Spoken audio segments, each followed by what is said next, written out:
Resch Center in Green Bay, Wisconsin. It's time for Phoenix basketball. Tonight, the Green Bay men play host to the Bowling Green Falcons. Hello, everyone. Welcome to the broadcast. Alongside former Phoenix player Cordero Barkley, I'm Ted Stevaniak.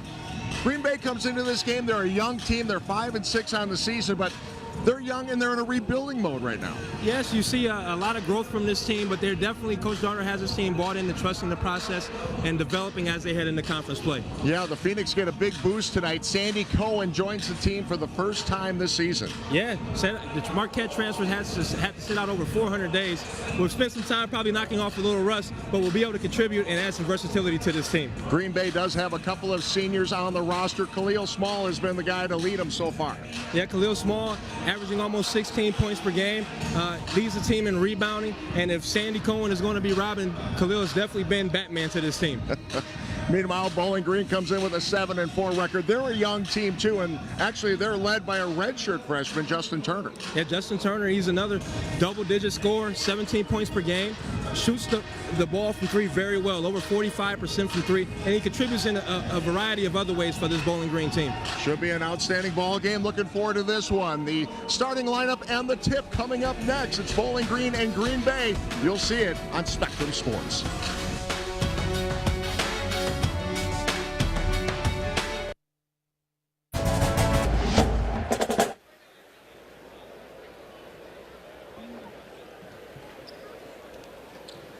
Back at the Resch Center in Green Bay. Glad you could be with us for this big non-conference matchup. And we're going to have a nice crowd on hand on a snowy night in Green Bay, Wisconsin. Seems like it's always snowing in Green Bay, Wisconsin.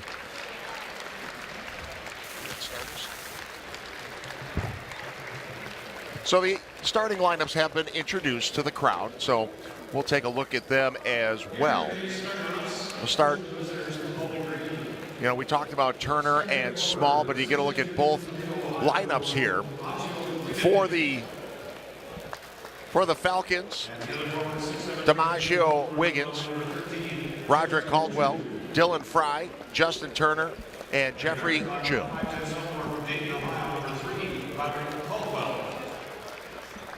Khalil Small, as we talked about, leading the Phoenix. Sandy Cohen making his first appearance as a Green Bay Phoenix in this one, joined by freshman Manny Patterson. Cam Hankerson is a redshirt sophomore. Actually, he's a true sophomore. And David Jesperson, the other senior on this roster for the Green Bay Phoenix. Yes, and you see an abundance of youth on this early on in the rosters, but a lot of talent on both teams.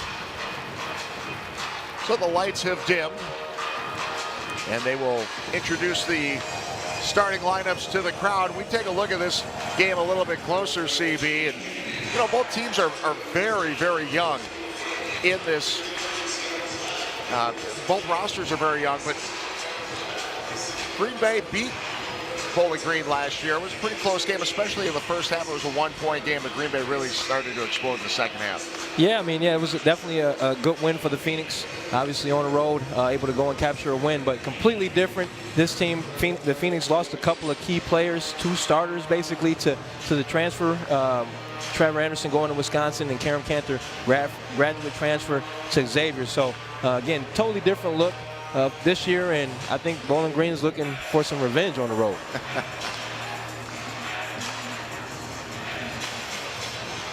All right, well, this should be a great matchup. Let's take a look at some of the keys to this game as you see it, CB. Well, for Bowling Green, they have to find a way to step up the defense and really find a way to hold teams under 82 points. I mean, they've given up on average 82 points. And then you have to stop Khalil Small. When Khalil Small gets going, the Phoenix really get going as a team. And for the Phoenix, they also have to limit scoring. Both teams want to play fast, but whoever plays defense better tonight will come up with a win. And then new faces. So now you add Sandy Cohen into the lineup. How does that alter other players' minutes, and how does that impact the team? So you got to really get these guys to come together and play together. The light's starting to come up here a little bit as you see the Phoenix being introduced right now, and hopefully you can hear us right now. Having a little bit of technical difficulties on our end, but we will get things rolling here as we get things set and Sandy Cohen being introduced to the crowd for the very first time. You know, there's a lot of buzz in this building for this arrival of Sandy Cohen. Seymour, Wisconsin, just down the road from Wisconsin, so he's a local kid. They were sad to see him go down to Milwaukee to play for Marquette initially, but they're really happy to have him back home. Those arms were wide open. I don't think anyone was mad that he was willing to come back. So definitely was a situation where Coach Wojo came in, recruited guys, ended up recruiting over Sandy Cohen. And with that not being a fit, he decided to transfer somewhere where he could play, has ambitions of playing professionally at some level, and he's wanting to get his chance to prove that he can do it, and why not do it at home? You haven't played in 400 days in a college game. If you're Sandy Cohen, what do you expect here, especially from a nerve standpoint? You're nervous, obviously, and your first debut at home. You got a lot of family in the crowd, and you're going to be rusty. Mostly on offense, just your flow is different than being in practice. So myself, I had a redshirt year, and coming back, I remember it took me a couple of games just to get even my game conditioning under me. So, but Sandy, I'm sure will be able to contribute in other ways. And we are underway. Bowling Green controls the tip. They are wearing their brown uniforms with orange trim. Green Bay in their home whites in the green trim. Glad you can be with us on Spectrum Sports tonight. Justin Turner, first shot of the game is good. Attacked the paint, got it to fall. Well, you see that excitement. Sandy Cohen, bad closeout, leaves his feet. That's Patterson with a nice rebound. Got a couple looks at it, did the Phoenix, but Patterson a little too aggressive on the second offensive board. Yeah, definitely shoved him in the back. Call that displacement as an official, but on the other end, Turner able to get down to the heart of the defense, 2 feet in the paint. Nice little runner. Let's see how Bowling Green reacts. They haven't played in 2 weeks, taking care of some finals, and 2 weeks allowed Coach Huger to get some extra practice in, make some adjustments. Yeah, it's always nice to clean up. You can get some guys some extra reps, get them working on maybe some things that they aren't doing well. Those 2 weeks are always huge for development. And then we talk about Christmas break as far as development, always big. So the second team foul for the Phoenix. Dylan Fry shoots and misses. Khalil Small with the rebound, starts the break. Sandy Cohen's first touch as a Phoenix. Steps through, hangs in the air, it bounced off the back of the rim. Good look. Really good look. Just not able to get it to drop. Posting up, DiMaggio Wiggins. He has the ball. Skip pass. And now Fry picks up his dribble. Turner inside. We'll have a foul underneath. And this is going to be the second one on Patterson. That's a big second foul on Patterson. And Coach Darner's going to stay with it. Didn't really get a good look at it. Saying he held him. I tell you what, this Bowling Green team, they have some size inside. Inbound pass under their own bucket. 20 seconds on the shot clock for Bowling Green. They'll set up the offense. Looking for a screen up top. Ujo sets the screen, little pick and roll. Fry missed him. Now Turner to the basket, off the glass, and good. Man, Turner is tough. Uses the jab, creates some separation, gets downhill for the finish. Khalil Small lost his balance, dragged that foot, turnover on the Phoenix. Yeah, you see where you see the Falcons, they're getting the ball side, top side with reversals. You see a lot of one-on-one action from this Phoenix team right now, and Khalil Small just got in a tough spot there, tried to use his physicality to get open and did not keep his balance. Caldwell picks up his dribble, gets it over to Fry. Wiggins posting up again. That's tipped away by Patterson. Patterson playing very aggressive for having 2 fouls already. Yeah, that's good defense. I mean, he had a bad lob pass with a poor angle, and Patterson able to slide in front and get that deflection. And even with a young guy like Patterson, probably doesn't even think about the 2 fouls, just keeps playing. Caldwell trying to beat the shot clock. Still had time. Kind of a wild shot. And then the Phoenix miss out on a transition bucket. Another turnover. Yeah, Khalil Small leaked out, and Hankerson just overthrew him. Full court pressure from the Phoenix. You'll see that quite a bit from Green Bay. And Coach Darner in his RP 40 system. Relentless pressure for 40 minutes. You see another deflection. And that's what you'll see. You'll see them take a lot of educated gambles in the half court. In the full court, when the opportunity presents itself, they'll get into some trapping. But they want to play fast on both ends of the court the entire game. Link Darner in his 3rd season as the head coach of the Green Bay Phoenix. 46-33 in his time in Green Bay. 338 career wins over 16 seasons. 4th team foul now on the Phoenix. And they're all pretty good calls. Khalil Small there trying to chase and just runs into Fry on the pull-up. And referees were all over that one. That's a pretty easy get.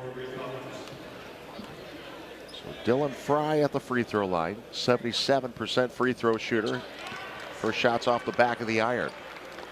And I still think you're seeing for the Phoenix here, they're adjusting to Cohen in the lineup now. I mean, typically P.J. Pipes starts at that point guard position. Now you move Hankerson back to the point, which he has done this season, but everybody has to adjust a little bit, whether it's down a position or up a position, to fit Cohen in. Fry knocks down 1 of 2 free throws. It's a 5-0 lead for Bowling Green. Khalil Small from the free throw line. In and out. Rebound, Wiggins. Oh, I love Caldwell. He pushes tempo. Fry will try the 3-pointer. That's long, and Jesperson has the rebound. Now Small trying to get into the paint, does, and that shot is rejected. Fry the other way, and Hankerson got it. Good nice hustle. job. Yeah, absolutely. Good hustle. Everybody sprinting back after the Khalil Small shot. And you saw Hankerson's length there, able to come up with the deflection. All balling. And off of Fry's chest, good job by the officiating crew to get it right as well. A couple of subs come in for the Phoenix, including P.J. Pipes, the freshman, and Sukjak Baines, junior college transfer. Alley-oop attempt, looking for Hankerson. And Baines with the offensive rebound and putback. Sometimes it's just good to be in the right place at the right time. Oh, Coach Darner trying to go with the highlight play, not able to get it. And a travel turnover on the Falcons. Yeah, Baines held scoreless in that game on Monday night against Rockford. There's the Bowling Green head coach, Michael Huger, also in his 3rd season as the head coach. 36-41 through his time with the Falcons. Sandy Cohen misfired on the 3. Still looking for his first points as a Phoenix. And Jesperson trying to come out to cut off Caldwell. Didn't get there quick enough. No, he did not. And displaced the ball handler. And you're going to see it here. This is just smart basketball, though. Caldwell, veteran guard, as far as playing this position, right?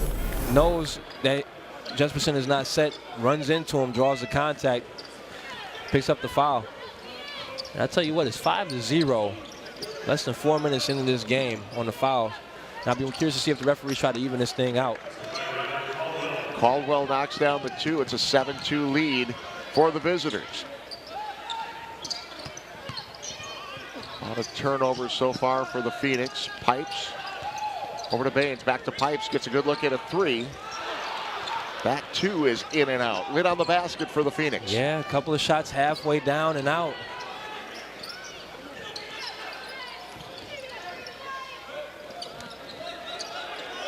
Wiggins posting up on Baines.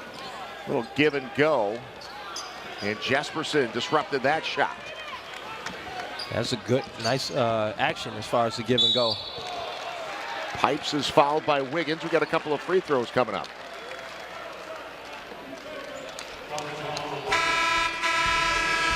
But first, there's a timeout on the floor. Bowling Green leads Green Bay 7-2.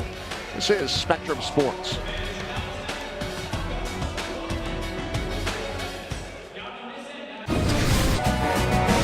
Sandy Cohen getting a break, along with Khalil Small and Manny Patterson, 3 of the starters on the bench right now. Bowling Green out to a 5-point lead. Yeah, I mean, they've hit their shots. They've been able to get to the rim and obviously got to the free throw line there. But in the Phoenix on the other end, they've had quality looks. They've had a couple of shots halfway down and out. So just got to see the ball go in at home a little bit. Before that break, P.J. Pipes was fouled. So the freshman is at the free throw line. One of 7 freshmen on this roster for the Phoenix. As you mentioned, Pipes had started 8 games this season. Stepping to the side for the return of Sandy Cohen tonight. The Pipes has really improved his game, especially the last couple of nights. No, Pipes has played well. He shot the ball well from the perimeter. And I think he's starting to understand the intensity that it takes to play every possession at the Division I level. And a traveling call on Antoine Lillard. Into the ball game for the first time out of Cleveland, Ohio.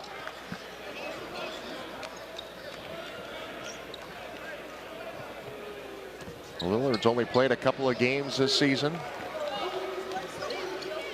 10 points in their last outing. As we said, haven't played in a couple of weeks. Hunter Christ, freshman for Green Bay, wears number 30. He's into the ball game for the first time. See him draw the contact here. Call that foul on Fry.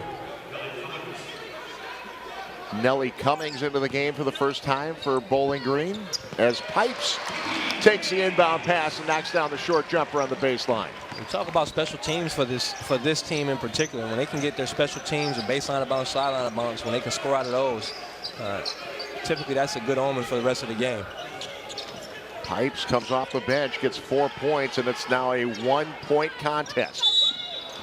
Christ with a push. That'll be the 6th team foul. And I get competing at some point, though. You got to be smart and give them some freedom to cut and go. Pick up another foul here.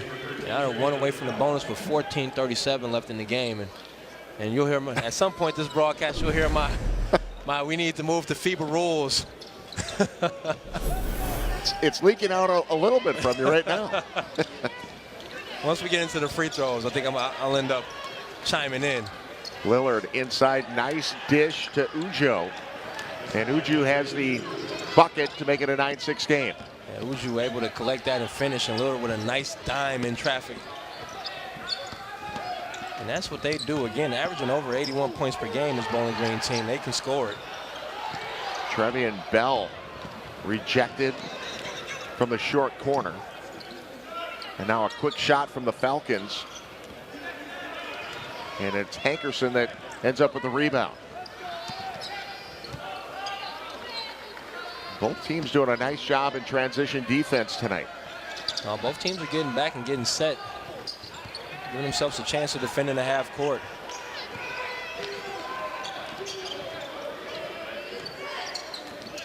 This is Cummings.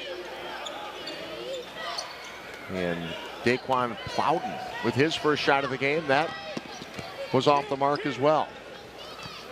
Neither team shooting very well so far in this game. Green Bay just 2 of 11 in the contest. 18%. Baines hard to the basket. And we are going to get a blocking foul. Good take by Baines. Yeah, Baines with a high sweep. And you see it there inside of the restricted area. You probably couldn't see it on the replay. But Ujo not able to get there fast enough. And it's had 2 feet on that line, that half circle inside of the paint. So automatic if you're a secondary defender rotating over.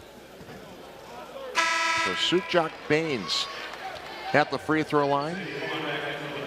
Born in India, raised in British Columbia, Canada. Couple of seasons at Northwest College in Powell, Wyoming. He's been around a little bit. Well traveled. Well traveled. His first season with the Phoenix. He competes, still had a game winner a few games ago. Game winning layup on a steal. Yeah, Baines, like a lot of the new Phoenix players, Coach Darner looking for consistency from the individuals and the group. Yeah, he's been trying to figure that out, especially as he shortens the bench heading into conference. Who's going to play? I still think it's going to be one of those by committee type deals for his young team. Trevian Bell passed up a shot, took an extra dribble, may have cost him a bucket. Turner now trying to get into the paint, drops it off. And yeah, looks like Bowling Green's going to get it back. Yeah, I felt like Baines may have had an argument there. You see the drive here. Oh yeah, it's early. Went off of Wiggins' head. And they get it back anyways. Karma, right? Yeah. That 5-second call. The bad basketball guys look out every now and then. Now, if you're Coach Huger, you gotta kind of be upset with some of these careless turnovers. You have to travel by Lillard, and then the 5-second call here. Those are possessions, especially when you're trying to win a game on the road, that you can't have. Bell tries a three from the top of the key. Phoenix now 2 of 13 from the field. And that's a higher percentage shot. Plowden knocks down the shot. Yeah, that was a nice runner in transition. Takes some chest-to-chest contact. Kisses off glass. Loose ball, Sandy Cohen on the deck. Cummings comes away with it, and Chris will foul him, and they're going to count that basket. Oh, that was a lot of contact early. But you love the hustle by both teams. I mean, just laying it all out on the line. Cohen there trying to go with the AI crossover, gets ripped. You see everyone on the floor. Good hustle. And Cummings able to gather and collect. And I don't know how Sandy Cohen didn't get the block on that one. He took 2 or 3 swings at it and missed the ball. So Cummings at the free throw line, freshman out of Midland, Pennsylvania, completes the three-point play. 14-7, Bowling Green, the leading Green Bay. I think Cummings is trying to acquire some minutes, Ted. Well, you're a freshman, and there's a lot of them on this roster for Bowling Green. It's like Coach Darner, always looking for consistency. Who's going to step up? 14-7, Bowling Green leading Green Bay. 11:49 remaining in this first half. There's a timeout on the floor. You're watching Phoenix basketball on Spectrum Sports. 8:45, New Year's Day on ESPN. Bowling Green leading Green Bay 14-7. 11:49 remaining in the first half. A lot of new faces on this Green Bay roster. Up and down you go. Just 3 returners. I mean, yeah, 7 freshmen. You had the Cohen transfer from Marquette. We talked about that a lot. But Baines transfer from Northwest College. And you got Schwartz, who's not even playing yet. He's got to sit out because of the NCAA transfer rules. And from San Jose State, Palm from Wabash Valley. So, yeah, you're putting a lot of pieces together. They had an overseas trip to Puerto Rico this summer. So I shouldn't say overseas, but had a trip this summer to try to get them to gel a little bit, and you saw a little bit of that, but it's still a long ways to go with a lot of the young guys still learning how to play at this level. Turner drops it into Wiggins. Wiggins with a nice pass, and we're going to have an offensive foul. Who took it? Well, yeah, Sandy Cohen in position there. Now, you can be a primary defender and help in the RA and take that charge. So in this situation, if there's a pass, you see Cohen there take it right square in the chops. You can take that charge. Great help side defense. Cohen's got the ball down. TJ Parham over to Christ. Jasperson double teamed on the block. Jasperson hesitates on the 3. Cohen with the offensive rebound, and he'll go to the free throw line. Yeah, and Jesperson should have taken the first shot, but great job by Cohen to come up with the offensive rebound. This is another dimension that he adds at 6'7" for a wing. He really rebounds the basketball. And sometimes getting to the free throw line is the easiest way to get you going. Just see the ball go in. He has 2 opportunities here to do that. Off the front of the iron. Announcer's jinx. That's one opportunity. Let's put that one on you. That's any scoring guard, though. If you can get to the free throw line early and see it go, typically you put yourself in position for those later shots to feel a little more comfortable. Missed them both, so still looking for his first points as a Green Bay Phoenix player. It's a cruel world out here, Ted. Cruel, cruel world. See a little dribble drive action here from Bowling Green. Good defense by the Phoenix. Hankerson knocked it out of bounds, so 14 seconds left on the shot clock. Yeah, Hankerson contesting the passing lane there. Hankerson on Caldwell. Jesperson with the rebound.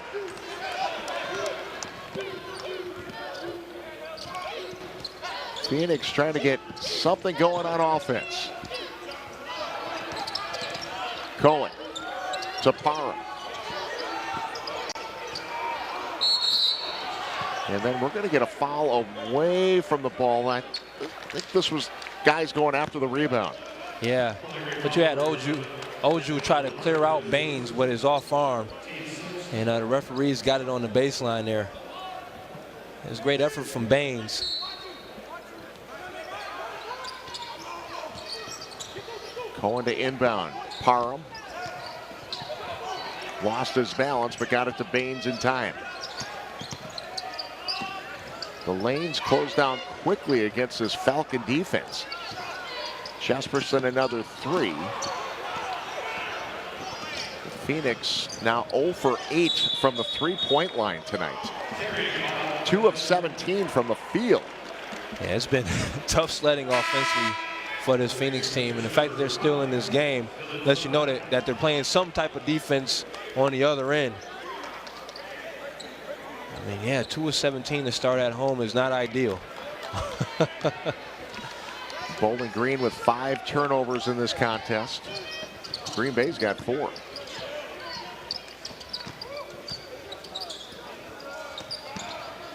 Parham, and he's blocked. Turner stayed with it, goes coast to coast. Didn't hit the rim. Caldwell. Now back out to Turner. And this is just one of those games, CB. No one can score. Here we are thinking we're going to have a barn burner. Now Fry throws. There was nobody there, but a nice job by Turner to save it. Oh, man. Some sloppy basketball right now. It always gets tougher when the ball doesn't go in, though. You don't get any flow to the game. Bowling Green is 6 of 15 from the field. 6 of 16 now. We'll have another foul on the rebound. This one will go against the Phoenix. Some free throws coming up for the Falcons. Yeah, Jesperson just not strong enough. Wiggins is quite the athlete in stature, able to get inside position, gather on the gather of the rebound. Jesperson pushed him in the back. Free throws tough to come by as well tonight. We don't have to slide in one of these media timeouts and take the lids off of both baskets. 8:51 remaining in this first half. The Phoenix have as many fouls as they do points. Jesperson is fouled, go to the basket. He'll go to the free throw line. I tell you, if I would have walked in and told you that at this juncture in the game, it would be 14-7, would you have believed me? I don't think so. I don't think I would take that one. You're going to take the over on that one, huh? Oh, man. So Jesperson, one of the 2 seniors on this team for Green Bay, is short on the free throw, and you just know it's just one of those things. Jesperson was 7 of 7 at the free throw line this season. You can't catch a break sometimes. I mean, yeah. Then it gets in your head, you know. I want to step up and hit my free throws, and I put too much pressure on myself, and I can't put them in. And I guess for both teams, at least you're guarding somebody. I'm just, you know, I'm trying to find. Keep working. Yeah, I'm trying to find a silver lining in this thing right now. I saw neither team having much luck from the outside. A combined 0 for 13 from the three-point line. And the crazy part with the pace of both of these teams, great defense by Hankerson. We could still end up with both teams in the 80s. Hankerson absorbs the contact. Missed the shot. Wiggins with the rebound.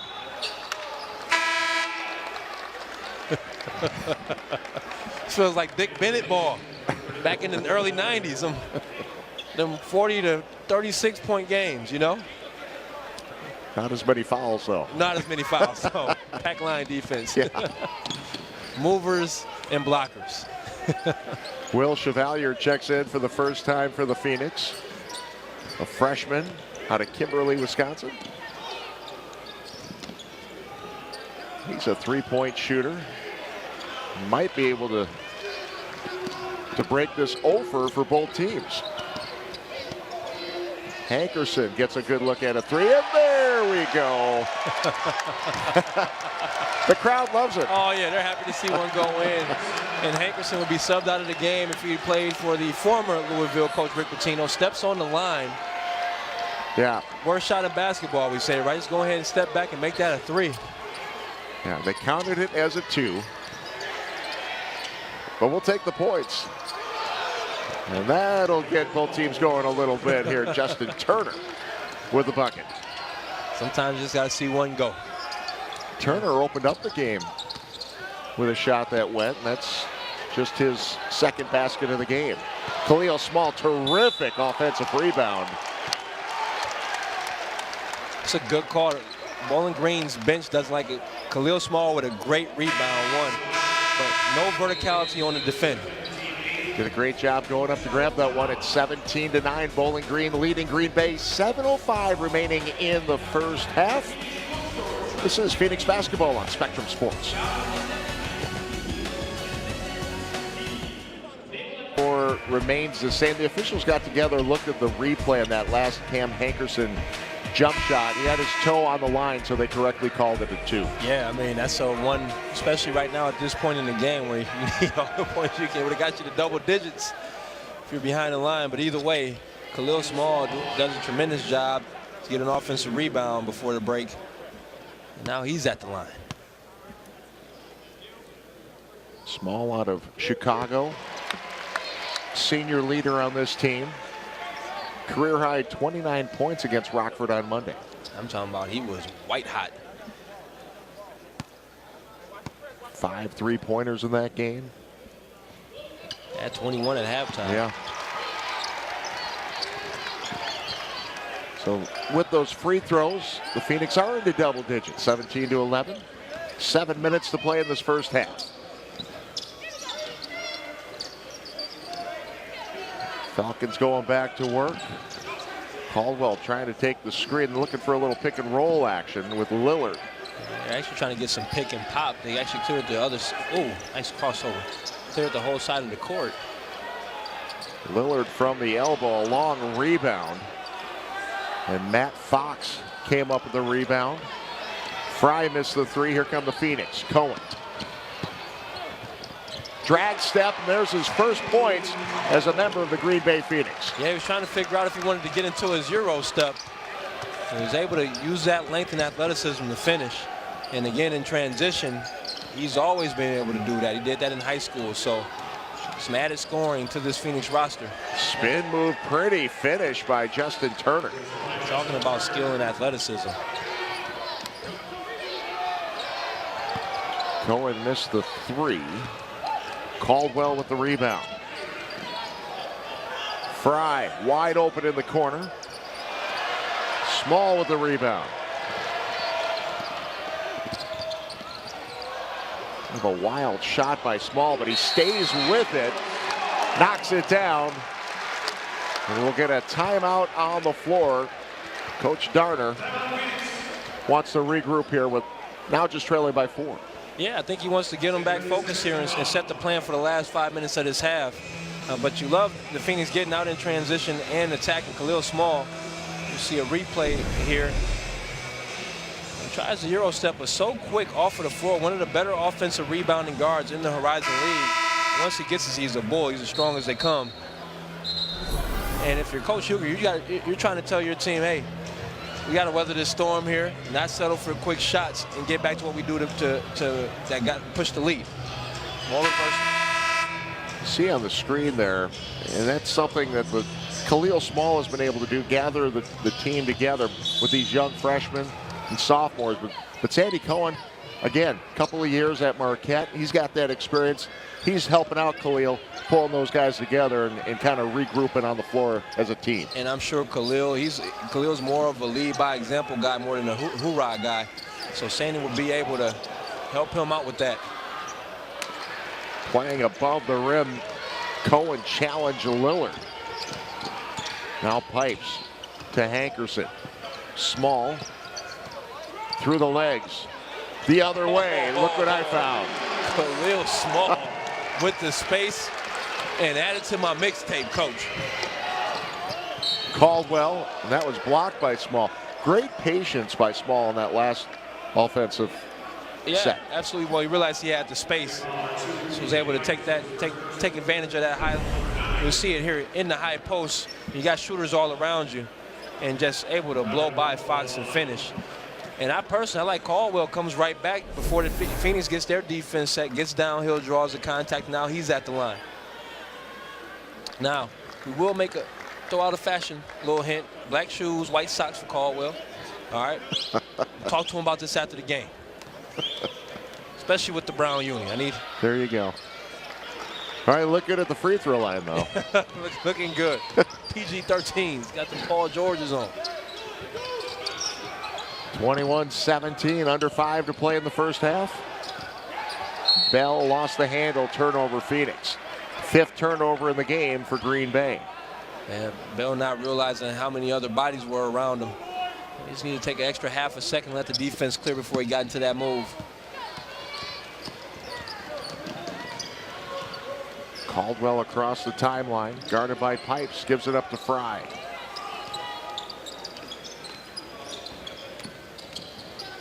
And a nice take by Lillard, but he's having trouble converting. Cohen. Cohen looking like the Iceman George Gervin on that finger roll in transition. So quick, long, used both attributes on that play. Yeah, he was calling for it on the wing too, and good patience by Pipes to set him up. All he needed to do was take a 1-2 step and finish. Phoenix with a chance to tie here. Cohen into the lane, gets his own rebound, puts it up, counted, and we're tied. And Cohen will go to the free throw line with a chance to take the lead. And I tell you what, he started off a little rusty, but he's found his groove as of late. And let me dance a little bit, Coach. Able to follow his own miss and put it back up and finish with the contact. I tell you what, I'm assuming when some of the other Horizon League teams get this tape, the dynamics of this Phoenix team just got a lot more interesting with Cohen in the lineup. Short on the free throw, so we remain tied at 21. Fry missed because Cohen blocked it. Yeah, he's everywhere right now. Parham. Very quick on that shot. Sure, if Coach Darnard likes that one. Caldwell now. Swings it around the wheel. Cummings to the basket. And I think Trev Bell got a piece of that one. And Cummings may have just missed it because of the length of Bell. Either way, good contest. Parham called for the walk. We've got a timeout on the floor. We're knotted at 21, 3:32 to go in the first half. This is Phoenix basketball on Spectrum Sports.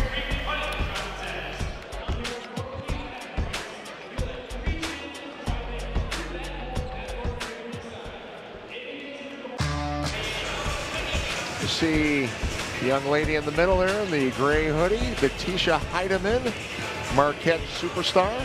Yeah, I mean, he said Sandy Cohen may not even be the best basketball player in the family. Batisha Heidemann having an outstanding year and career at Marquette University, the Green Bay Southwest product. The gentleman in that lower right-hand corner too, John Murphy. Yeah, he can coach a little bit.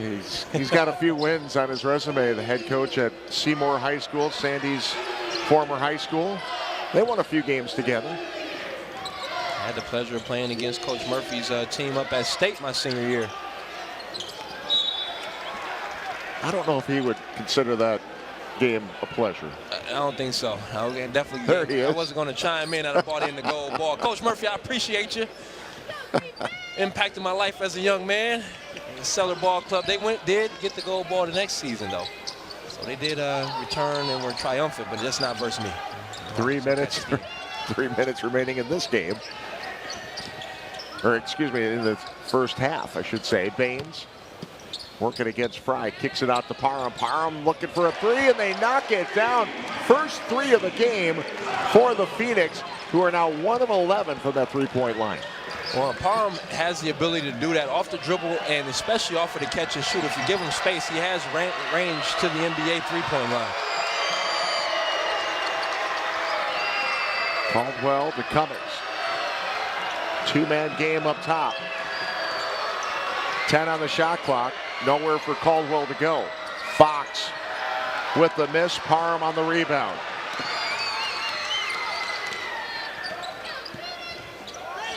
Fox is a good three-point shooter, too, for the Falcons. 11 made three-pointers on the season. Baines out to Parham. He got wide open and knocks it down. So back-to-back threes for Parham. Yeah, Parham can get it going. He's definitely more good defense, makes the right read. Pipes to Parham. Oh, Fry got a piece of that one, a good chunk of that one. Fry coming down like the Kembe Mutombo to chase down block. Daquan Plowden will check back in for Cummings. Another look at the replay. Yeah, good hustle. It's a clean up top. Under 2 minutes to go in the half. Jesperson coming off a screen. Changes hands and gets the finish. So the Phoenix on a little bit of a roll here late in the first half. Bowling Green wants to try to stop the bleeding here with a timeout. 8-point lead now for the Phoenix. Yeah, and Jesperson out of the timeout. Now he's known as a shooter, so they trailed that out of bounds play and allowed him to curl it in and get to the rim for that bucket. And the Phoenix now, I mean, they're on an 8-0 run. And Bowling Green 0 of 8 from the floor in the last 3:19. So 12-0 run in the last 2:47 for the Phoenix. And Bowling Green has just went cold. Now, earlier in the game, we saw a lot of top side movement. Now it's been more of a one-on-one dribble drive offense with a lot of standing. And this Phoenix team has the length to defend that. Bowling Green with 7 turnovers in this game. And again, really struggling, as both teams have been, from the three-point line. Green Bay has knocked down their last 2 thanks to T.J. Parham. I mean, yeah, Bowling Green's 1 of 11. The Phoenix are 2 of 12 from that three-point line. So the long ball has not fallen for either team. Caldwell looking inside for Plowden.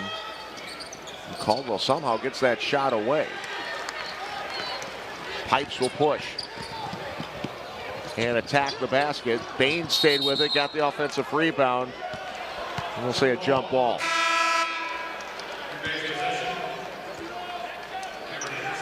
Good hustle by both teams. P.J. Pipes with a nice crossover, just not able to get it high enough off glass, and Baines able to stay with it. And that's a good call by the officials. All ball. The Turner turned around, thought it had a foul called on him, and they got it right. I didn't necessarily agree with the call at first myself. It's the beauty of replay, right? Yeah, you always get it right on the replay.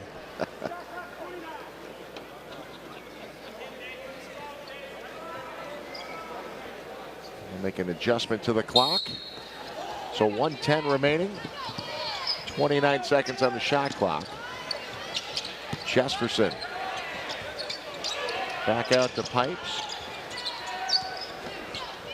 Parham. Got to the basket. Jesperson with an offensive rebound. Out to Hankerson. Fox, or excuse me, Plowden. No, it was Fox with the rebound. Fry. And then Fry back to the top of the key.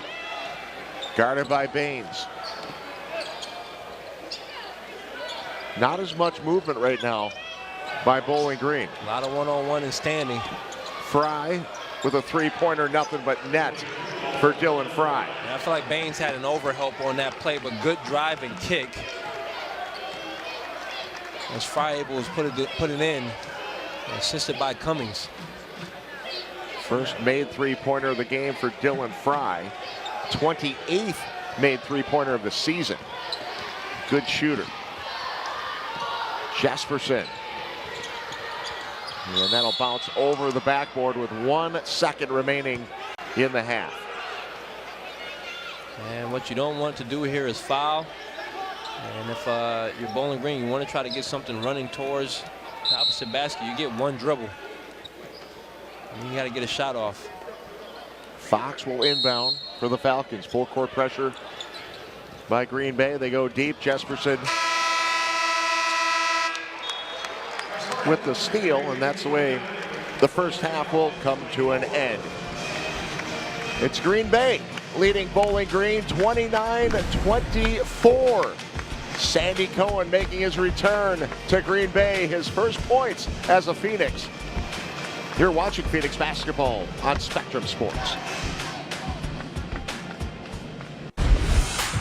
Welcome back in. College Basketball Live, sitting here with a few ACC coaches. There's one first-time head coach in this group, David Padgett. When some assistants, most assistants get a head coaching job, it happens in April. You got yours in October. How would you assess the challenges of getting your team ready for the season in the preseason? I don't know if we have enough time to talk about the challenges we faced, but, you know, the good news about the team I inherited, we have a very good mix of older players who've played college basketball, seniors, juniors, even a sophomore in VJ King, and we have a very talented freshman class. Obviously, they're freshmen. There's a lot they need to learn and go through, and there's no easy way to get freshman experience except to let them go through it. But our older guys have been tremendous in trying to help the younger guys and get ready for the season. So just each practice, we're just trying to get better than we were the day before. You had a little more lead time when you stepped over from an assistant to replacing John Calipari there at Memphis. What advice would you give him stepping in, although the time frame is a little bit different?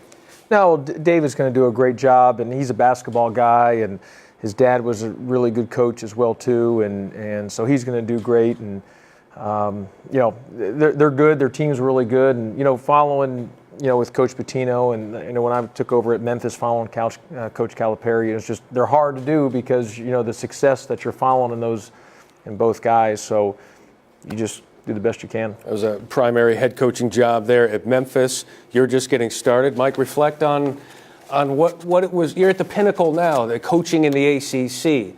Reflect to your first head coaching job when you slid into that chair and had that ownership. Maybe an overwhelming feeling. What was that like? I think it was. I remember my first year at the University of Delaware in 1995.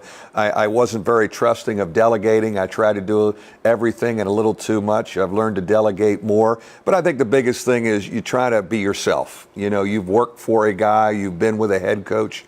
I think to develop your own identity and be yourself, as soon as you can get confident doing that's going to be helpful. Jim? What was that like? My first head coaching job was at a Division II school called American International College in Springfield, Massachusetts. And recruiting there was very, very difficult. But we spotted a young man I thought could really turn our program around. His name is Rick Carlisle. And we tried to recruit Rick Carlisle to a Division II school. 2 years later, I was the assistant at Virginia, and Rick called me. He was playing at the University of Maine, and he transferred to Virginia, helped us get to the Final Four. Now has been in the NBA since 1984. So when you're looking at players and trying to build a program, you got to find good players. Rick was a good player. We just couldn't get him to AIC. Yeah, it doesn't matter where you are. You might be someplace soon that you can actually get him. Buzz, your first head coaching job, what was that like? I remember it vividly. Very honored, grateful, bigger than any dream I'd ever had. Was very thankful that the University of New Orleans would hire me, and have felt that way every day over the last 11 years. Brad? Yeah, I was very blessed. I took over at UNC Wilmington, having been an assistant there for 8 years under a very good coach in Jerry Wainwright. So the program was in a great situation. We had good players coming back, a good foundation. We'd been to the tournament. And so really the ease of transition for me was much easier than most, in that I already knew the league, I knew the university, and Coach Wainwright had given me a ton of responsibility. So that really gave me a lot of confidence. You mentioned getting to the NCAA tournament, and when you're at maybe a lower level or a mid-major school, it's getting to the tournament's a great accomplishment. When you're in the ACC, it's not just getting to the tournament, it's making a run. You could have a great year, maybe even win a championship in the league, but you don't get to the second weekend, and it's almost forgettable in some fans' eyes. How do you guys self-assess when it comes to success relative to the NCAA tournament, whether it's getting there or advancing deep? Well, for me, I mean, I've tried to be better just about your own personal success and what you define it as. I think when my time at Memphis, I was really unhealthy mentally, and just because I lived and died by every single game, and so when I came to Georgia Tech, I tried to have a better perspective on things, and it's a work in progress. It's hard to get to the tournament. I mean, I thought we had a good year last year, and we finished 11th place in this league. And I mean, and we had 8 wins in the league. I don't know if we'll ever get 8 wins again in this league. I mean, it's hard to do. And so, you know, if you just do the best you can, I've tried to be better about that and focusing on just doing the best you can and let the chips fall where they fall. Now, as a player, obviously, you want to get as deep as you can. What about as a coach? He said when he started out, he didn't have a healthy perspective. You're just starting out. What's your perspective? Well, I think at Louisville, it's just been long established that getting to the tournament per se isn't enough. I think making a deep run has come to be expected over the last 15, 16 years, and obviously we've had a lot of success. Now, I'm not going to put any pressure on myself or on my team to say, hey, we have to get to the Elite Eight or we have to get to the Final Four, because that's just not realistic. You know, everything we've been going through, me as a first-time head coach, that wouldn't be fair to anybody. So we're just trying to have as good of a season as we can have, win as many games as we can have, kind of just break up into 3 segments. You got non-conference, you've got conference, and then postseason. So just take it one segment at a time. How does that change as you get deeper into your career? Because when we refer to you guys, how many Final Fours does he have? How many national championships? Well, that dynamic happened a little bit this year for us. The 2 previous years we've been to the Elite Eight. We get knocked out in the second round by a very good West Virginia team, but we finished in the top 4 of the regular season and got to the championship game of the ACC tournament. And so I was trying to tell our guys that, you know, we had a pretty good run, and even it was even harder trying to explain that to my fans, but maybe they finally got it at the end of the day. What about you made a deep run with George Mason, now here at Miami? Yeah, 20 years ago, I had an incredible opportunity to talk to the great John Wooden, who won 10 national championships. And he talked about one thing that you had to have to be successful as a coach. And he said you have to have balance. You have to have the understanding of what your expectations are, maybe very different than what anybody else is. And you just have to have that balance in your life, balance with your team, so that you're enjoying the journey. Not so much talking about, did you make the Final Four?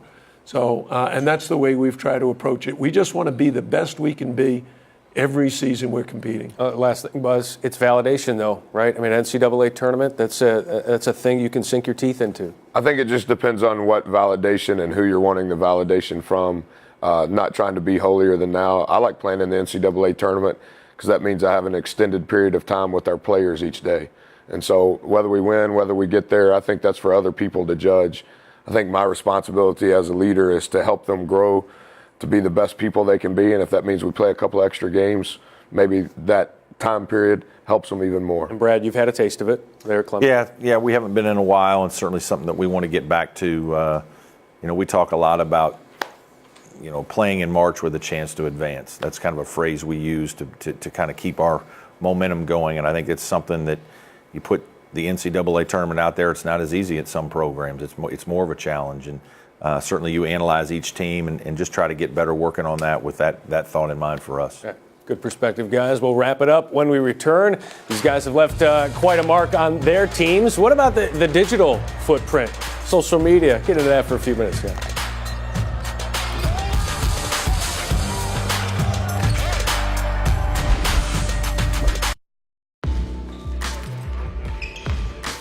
All right, let's start with your health. Yeah. You know, you're 70, and a lot of people want to ask how much longer do you want to go? Do you want to ask that? Yeah, I'm going to ask that. I'm going to ask you, how much longer do you want to go? Yeah, I didn't get my knee replaced to retire. Let's put it that way. So I'm 70 years old. I think I'm definitely younger at heart. I have the knowledge, though, of a 70-year-old who's coached for 42 years and has coached 11 years with the U.S. team. And I think that's a good combination, especially at a great school. I want to make a difference. I'm enthusiastic. Come on, Kyle, I got you. Grayson Allen, when describing you, called you a friend. Yeah. Which is interesting for a 21-year-old to call a 70-year-old a friend. Right. How do you think you've been able to connect with players these days and change and be able to adapt?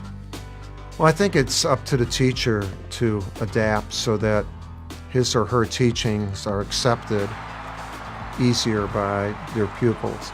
I've had to adapt a lot. Not values, work ethic, and all that, but how you communicate, how you dress, what jokes you tell, do you stay current? Grayson Allen is a really good basketball player. He also appears to be a dirty basketball player. Well, his reputation for this precedes him. What gives you confidence that Grayson, if you have confidence, that Grayson has kind of gotten past the issues, the tripping issues? Well, you know, look, there's no, is it more tripping issues or what everyone made of a couple issues? I want Grayson to be Grayson. Grayson's, I think, as good a player as there is in the country. And I want him to be a leader, and I want him to not have a rear-view mirror.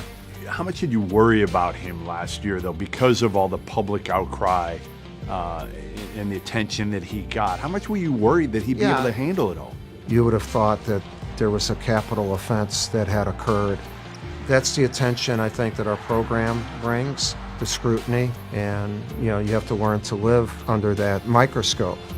But he has had an opportunity to be in incredible situations where you don't play at the beginning of your freshman year. You are the hero of the national championship game. You're an All-American as a sophomore and you have an incident, and then that's unbelievably publicized. And then you have another situation, and then you're hurt the whole year. Holy mackerel. He's lived a lifetime in those 3 years, and I think it'll all end up, you know, really, really good. How good can this team be? I mean, you have talent, you've got bigs. They're very different than a lot of your previous teams. Yeah, you know, our team is going to be very much a developing team. We have 3 guys in Marvin Bagley, Wendell Carter, and Marquise Bolden who are going to be pro players, maybe all 3 of them at the end of this year. We don't have the perimeter depth that we, you know, like the last few years, but we have more big guys. And so we have to adjust what we do, and which we do every year. Has your outlook of recruiting one changed? People think it has. No. You know, everyone talks about us changing our recruiting philosophy. That's not the case. You know, it's just that Grant Hill was in the mid-'90s or early '90s. If Grant Hill was today, he'd go too. But we would have still recruited Grant Hill. You know, Leitner and Battier, and that's when it started for us with Elton Brand, but he was even here 2 years. I have not changed. The landscape has changed to where it would be the best decision for them to go, and then I'm okay with that.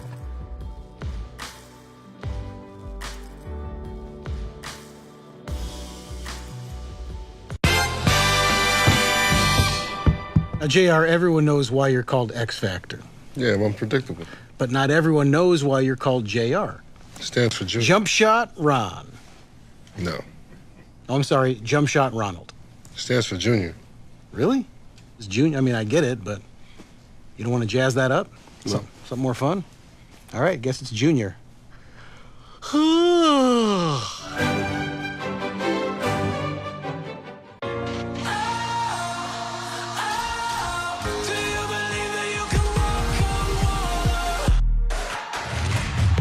The Heisman playmaker versus the SEC's top dog. The defending champs versus the avenging Tide. Oklahoma, Georgia at 5 and Clemson, Alabama at 8:45. New Year's Day on ESPN. Raiders-Eagles in the Monday Night Football season finale on Christmas night. Coach, what could be better than this? We get to unwrap the best present of all. I got your back. You get mine. All right, let's go. 1, 2, 3. 1, 2, 3. Win. Two of the most passionate fan bases in the game. I cannot wait to see the atmosphere in Philly. It's going to be absolutely electric. Monday Night Football, Raiders, Eagles, Monday, 8:15 Eastern on ESPN. Are you ready? Joey, what are you doing? It's my Capital One Bowl Mania celebration, baby. Every touchdown, I do this. That's what they got when we come around. And you're going to be doing this throughout Capital One Bowl Mania? Copy that. That wasn't a request, Joey. Woo! All 29 games. Just stop. Joey. We lost him. Watch Capital One Bowl Mania now through January 2nd. You can't lose me.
About to get underway. Ted Stevaniak's Cordero Barkley with you. What are you looking for early in this second half? Well, hopefully they can keep the pace of play up, so I'm looking for some shots to go in early on.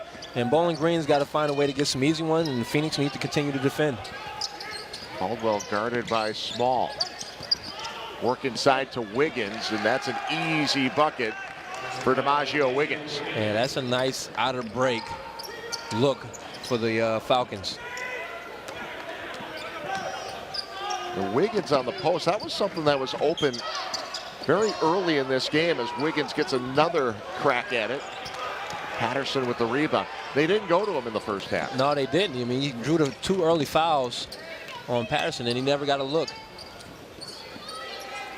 Cohen, Small, Hankerson, Patterson, and Jesperson on the floor for the Phoenix to start the second half. Good defense by the Falcons. Oh! Caldwell's shot is rejected by Sandy Cohen, but a foul coming up. Man, that was a good-looking foul. Definitely a lot of contact, but I don't know that Cohen didn't go vertical on that one. Wasn't jumping towards him. You're saying Caldwell instigated the contact? Yeah, you're allowed to go vertical as long as you're not going towards the offensive player. You get to the ceiling to go up and block a shot. But either way, usually when you're aggressive like Caldwell is, you get the benefit of the doubt offensively. So good by him to attack the chest of Cohen and draw that foul. Caldwell, a sophomore out of Dayton, Ohio, was the MAC East Player of the Week on November 27th. Double figures in 7 of his last 10 games.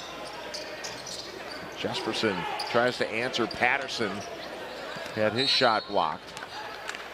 I think Oju blocked that with his elbow. Way to get it without getting a foul. Love Patterson on the weak side, though, working the wedge, coming up with the rebound. Jesperson takes the inbound. Now Small goes to work, kicks it over to Cohen. Cohen to Patterson on the block. Triple team. Patterson still got a shot up. It's a good looking shot, though. I haven't seen Patterson really be that decisive in the post, though. I like to think Wiggins is making him elevate his game. And Oju.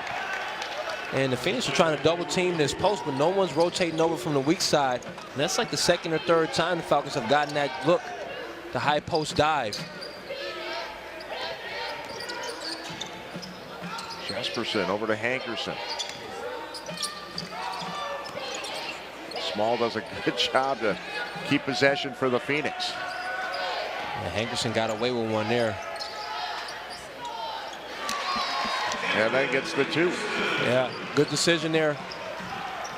Kind of uses the post as a rub and gets open for a pull-up jump shot, puts it in.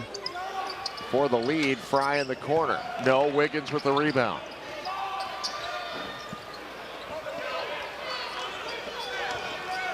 One-point lead for the Phoenix. Maybe a shot Jesperson could have pulled the trigger on. Instead, he gives it up to Small. And Small got tapped on the elbow on that shot, no call. Yeah, but Jesperson definitely should have stepped in to that one. I do like the patience. Also had Cohen on the skip.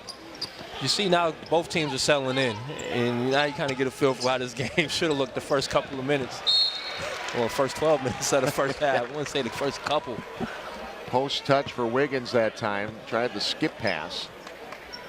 And it'll be Bowling Green's ball. Sideline out of bounds, coming up with 11 seconds on the shot clock.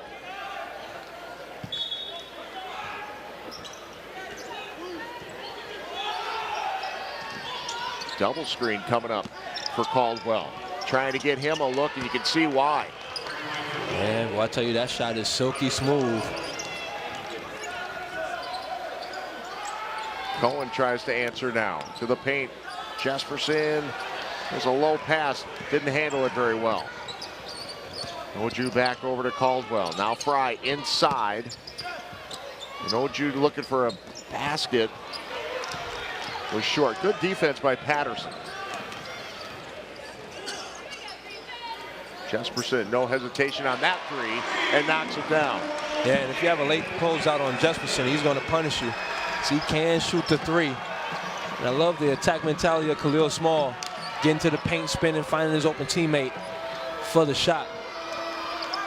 Jesperson shooting 42% from the 3-point line this season. Oju missed at point-blank range. Now Cohen on the fast break. And Turner got a piece of it, and then the putback by Khalil Small. Khalil Small is shedding defenders like a tight end. Tells Fry to get off me, you're too small, and puts it back in.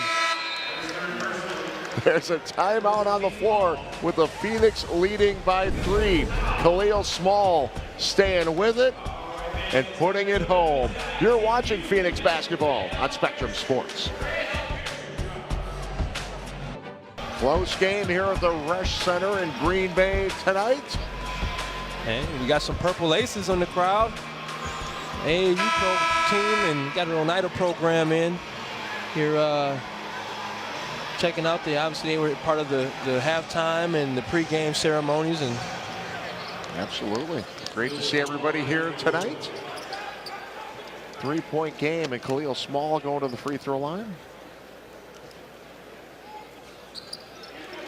Finishes the 3-point play. Khalil Small. 9 points in the game for Small. Neither team has a player in double-digit scoring yet. And the Falcons typically have 4. Caldwell.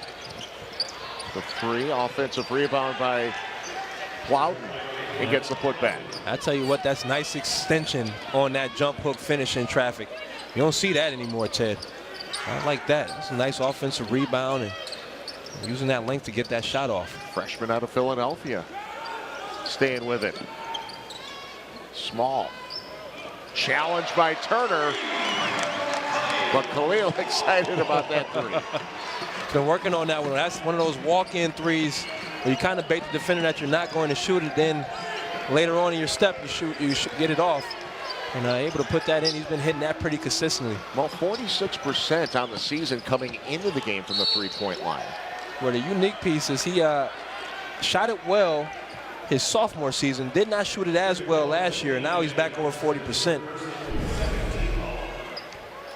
Knocked down 5 of these against Rockford on Monday. Doesn't get a ton of arc on it, but he's a dead eye.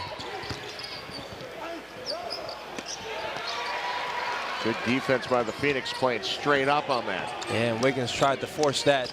Baines doing a great job of helping over. Small. That pass was tipped, ends up in the hands of Patterson. And we'll call that a pass. And a finish by Small. Well, Patterson in the film session will definitely call it a pass. I know that. And right place, right time for Khalil Small. And you had the Falcons. They've had some lost possessions here in this half as well. So they got to continue to try to get good looks. Phoenix trying to protect the 7-point lead, and they're going to get Small on this one. And one, that's good basketball to have that high post dive.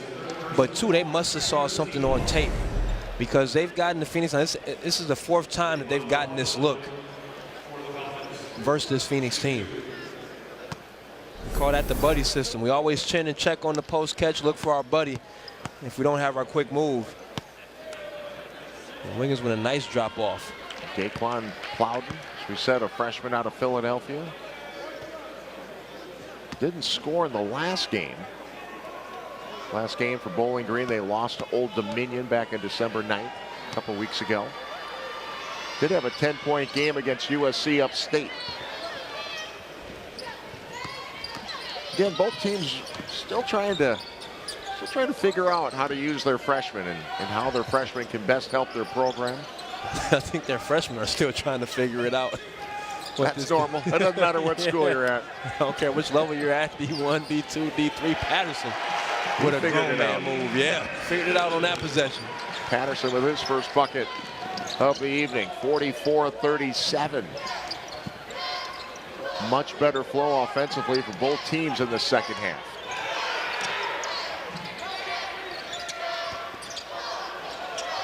Long three-pointer, and Caldwell again. And that's on Manny Patterson there. Stayed high too long. Did not recover back in the pick and roll situation fast enough, and Caldwell makes him pay. Caldwell now with 12 points in the contest. He's gotten it going in this second half from 3. Cohen gets to the paint, finds Pipes in the corner. Pipes finds a way to get himself open. Missed the shot. Here's Turner. Turner, the dish to Wiggins. That was a great pass and a better finish. Well, I tell you what, Turner dropped an absolute dime in traffic. And Wiggins able to muscle up and finish.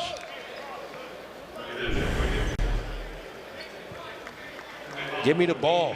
Give me the ball. Take the contact, grown man finish. Wiggins will go to the line to complete the three-point play.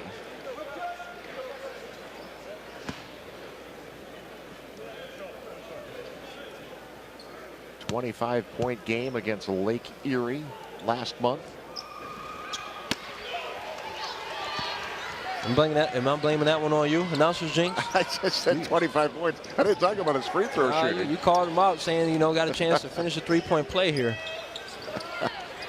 Baines with the miss. Pipes and the dish to Jesperson.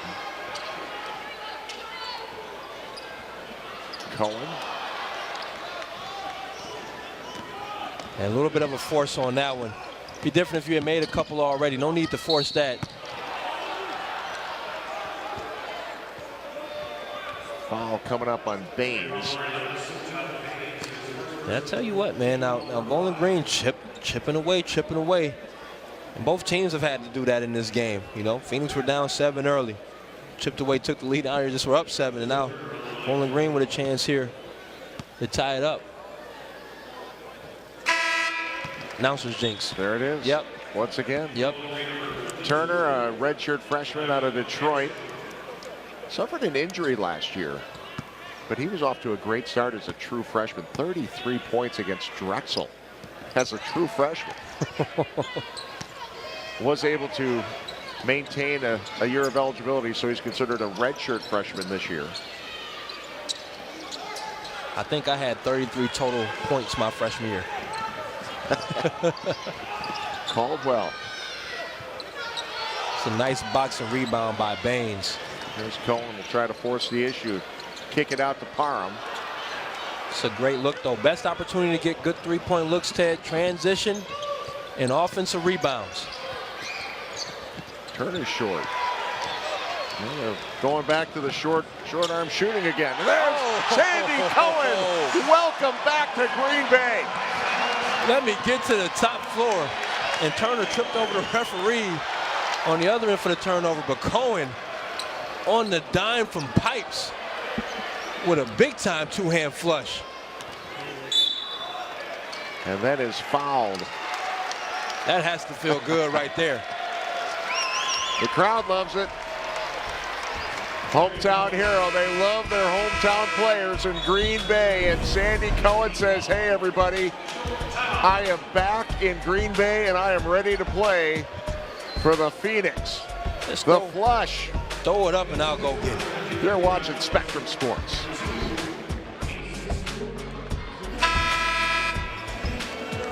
Another look at that Sandy Cohen slam dunk. He had a few of those down the road in Seymour back a couple years ago. Yeah, he tested out quite a few rims in his high school career. I was witness to that quite a bit. Now he's getting to test out the rest rims a little bit, make sure they still flex. 3-point lead for the Phoenix, 11:25 remaining in this second half. Phoenix still struggling from the three-point line. Neither team shooting particularly well from the three. Bowling Green only 22%. Green Bay 19%. Plowden. And a battle for the rebound. Small. And Gadsden hit the deck. Shania Gadsden, short time on the floor for the 6'10" freshman out of Miami Gardens.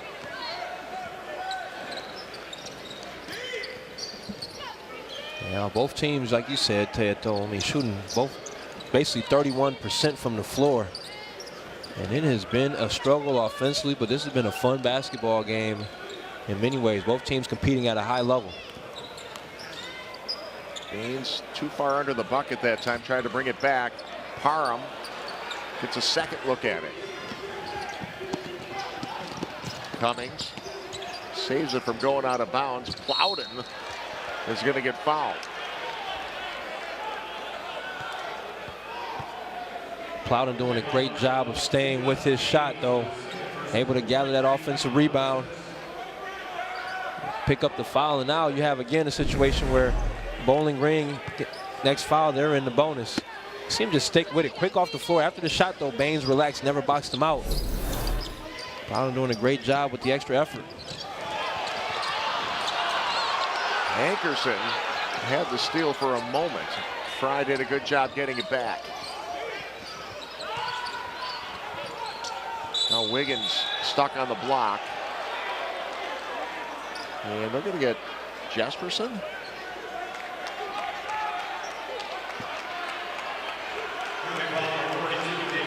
They had Wiggins trapped. Yeah, I didn't see the foul there. I thought he may have traveled first. I don't even know what that call is, what that signifies. I've never actually seen that. I need to step up my referee game in the college game. Either way, Wiggins, the aggressor in that situation, gets the benefit of the doubt. We'll get a quick look at it here. Yeah. They had Wiggins trapped. Baines and Jesperson. Oh. Yeah, I think he's saying that Jesperson brought that arm down. It's the only thing I can make out of that replay. Wiggins knocks down the free throw, so it's a 1-point game. We probably need to call that every possession then, right? That's both ways. Hankerson with the quick answer on the other end, though. Nice job by Cam. Hankerson with 6 points in the game. Small leads all scorers with 14 for the Phoenix. Caldwell with 12 points for the Falcons. A little bit of extra English on that bounce pass. Wiggins couldn't handle it. Baines is going to be fouled. Coach Huger's not happy with that call. Not happy. Not happy. I feel like Cummings actually read the Euro step right on that possession, but I just still don't know that he took it square in the chest. You'll see the replay here. And Coach Huger has a legitimate gripe on that one. It's always a tough call, though. Those calls always, we say they're 50-50 calls. Jesperson. Yeah, and that's it. Second three-pointer of the game for David. David hunting his shot. Jesperson hunting his shot in the second half.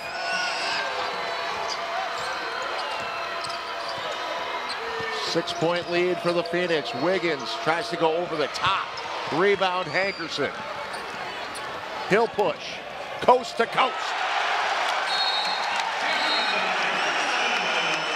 Bowling Green has seen enough. Timeout on the floor as the Phoenix have extended their lead to 8 points. Cam Hankerson, give me the ball. Get out of the way. 2 coming up for the Phoenix. This is Spectrum Sports. Big Division I basketball game in town tonight. Some high school stars in the area coming out to check out the game. Probably watching us on ESPN3 too. Yeah, well, you got Jack Plum and Cordell Tinch. Jack Plum just recently signed his LOI with the University of Iowa. Had offers from Green Bay and Milwaukee on the basketball side. Had some people reach out, say you could possibly play on Sundays if you pursue an offensive tackle position in college. And he decides to sign with Iowa. And Cordell Tinch is receiving a lot of interest from a football standpoint as well. Picked up a few offers. 2 really good basketball players. Well, Finchy, he's even better at track. Yeah. Jump 6'9" in the high jump. He's picked up some track offers as well. Like you? No, I was made the statement, but I wasn't jumping 6'9". Had no technique. 8:37 remaining in the second half. Green Bay with an 8-point lead over the visiting Bowling Green Falcons. Fry. Knocks down the 3. And Fry makes Khalil Small pay for gambling, trying to come up with a steal. And Fry steps into a nice-looking three-point shot. A couple of made three-pointers for Fry tonight. Said 29 made three-pointers on the season now. And Coach Huger having a conversation with the crowd over here. He does not believe that foul was called. He said, I want the same one down here. Just want some consistency. Jesperson was short. Plowden had the rebound. Closing in on the 8-minute mark of the second half. Long pass over to Turner. Turner 10 points, make it 12. That's a nice step through. Instead of going with the left hand there, goes under the defense's arm with that right hand scoop layup. Big time footwork to execute that in traffic. Turner, the leading scorer for the Falcons coming into this one. 12 points, but they've been a pretty quiet 12 tonight. Yeah, they've been a very hard-earned 12 points. And that's what you're supposed to do versus the other team's leading scorer. You're supposed to make it tough, though, and he's used to that attention. Hankerson tried to reach around the back to knock it away, and the 2 got tangled up. So the foul coming up on Hankerson. And we will be in the bonus. When we come back, there's going to be a timeout on the floor as Bowling Green has narrowed this lead down to 3 now. 7:31 to go. You're watching Phoenix basketball on Spectrum Sports.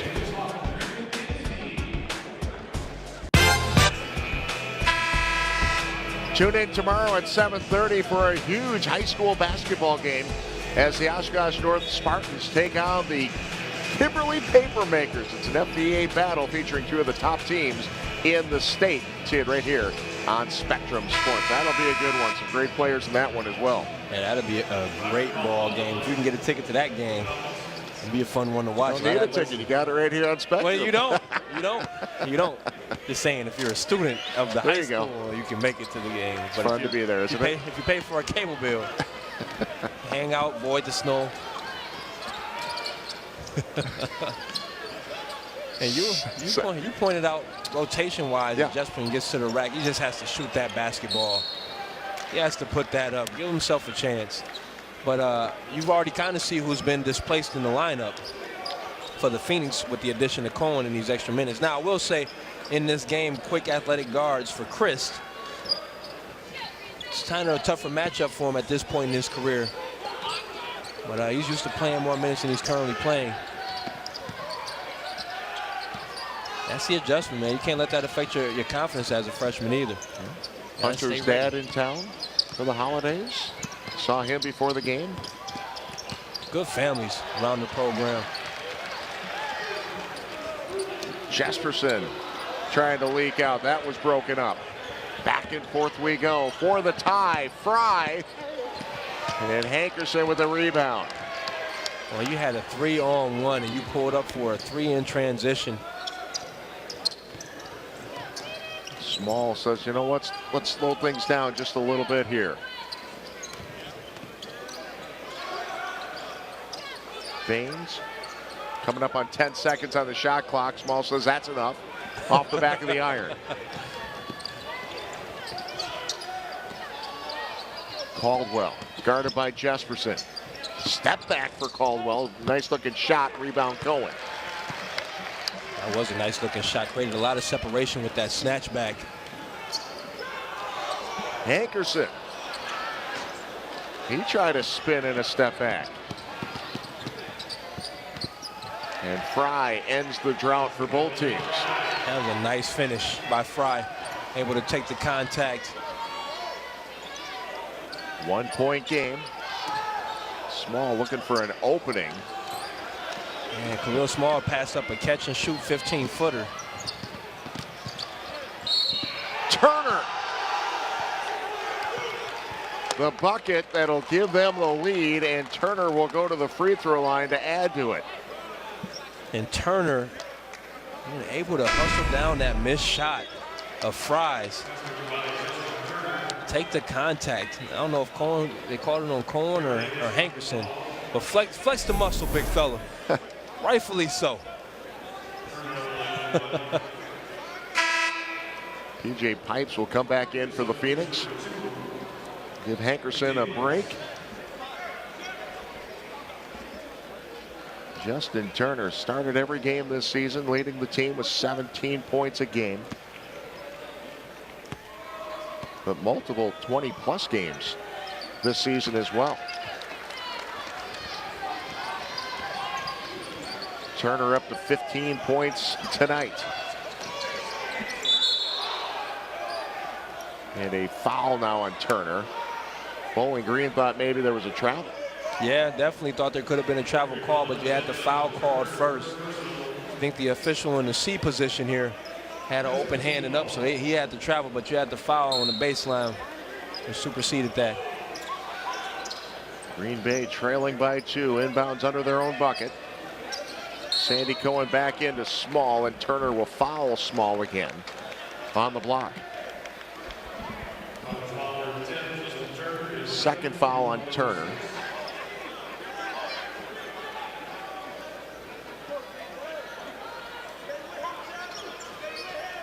They get Pipes open on the inbound pass.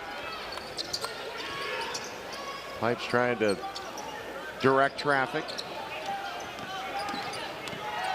Jesperson is blocked by Oju. Jesperson just not quick enough and athletic enough to get that shot off over Oju, who does a great job defending without fouling on that possession. And Cohen with the block, but they're going to say no, he got too much of the hand. I'd like to see a replay of that. Love the contest and love the attack mentality. Turner doing his best to get to the rack right now. Hey, it's Christmas time. We'll give you a replay. Appreciate that. Oh, and that is pretty clean at the top of the rim. Crowd didn't like it. Cohen didn't like it. 30-second timeout on the floor.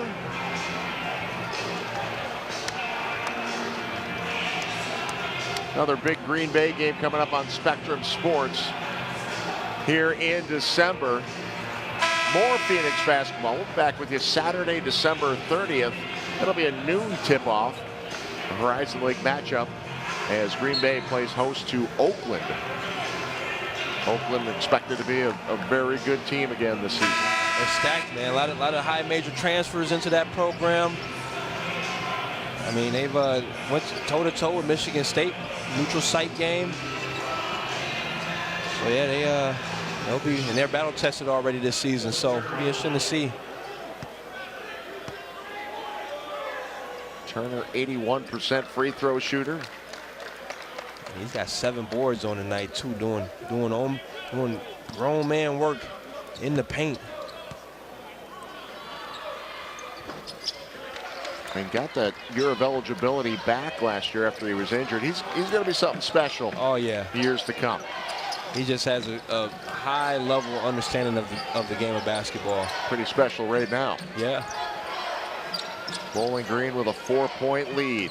Under 5 to play. Baines, hard dribble to the basket. And Uju came away with it.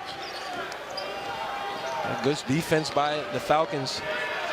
A lot of weak side wall up there.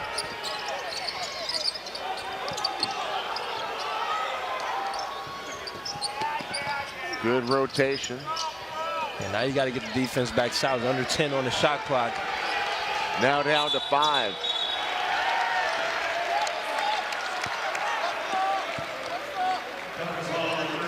And a foul away from the ball, I believe, on the screen. Yeah. That's always tough. You don't even give yourself a chance for a shot. And now if you're the Phoenix, you got to come down and try to get a quality look here. Yep, there it is. Yeah. Good job by the guys in the truck. Can't stick that hip out. Pipes looking for an opening. Haven't been very many lanes opened up, but there was one there. Yeah, he's got to keep his dribble from one more dribble in that ball screen. That's something that comes with experience, though. A little more patience. He had a wide open look down the lane there as that big recovered back to the post. Phoenix needing a stop here. Falcons with that 4-point lead. Caldwell guarded by Hankerson. Pipes now on Turner. Fry trying to get loose from Small. Small, good job challenging that one. Timeout on the floor, and it's Bowling Green now with a 4-point lead, 57-53. The Falcons. And Turner getting it done. 3:25. This is Spectrum Sports. Link Darner trying to figure out a way to get back into the lead. His Phoenix trail the Bowling Green Falcons 57-53. Link in his 3rd season. 41 wins in his first 2 seasons as the head coach. Most ever in the first 2 years by a Green Bay coach. Bowling Green, Turner with 2 seconds on the shot clock. And they're going to say Wiggins touched it on the rim. Yeah, said he got it while it was still in the cylinder. I felt like it was coming off of the rim. I didn't necessarily agree with that one, but either way, you'll see it here. Hangs up there, but that's definitely well off of the cylinder. Closing in on the 3-minute mark of the second half. Pipes short on the 2. Turner with the rebound. And a missed opportunity for Bowling Green. He got a 4-point lead. Possession becomes, or securing the ball becomes even more important now. Absolutely, yeah, you can't give up possessions. And then that's like the 2nd or 3rd time this half where they haven't executed well in a 3-on-1 and 3-on-2 break. So and now you send Sandy Cohen back to the line trying to beat the screen. It's going to be on Turner. Third personal on Turner. It's the 8th team foul.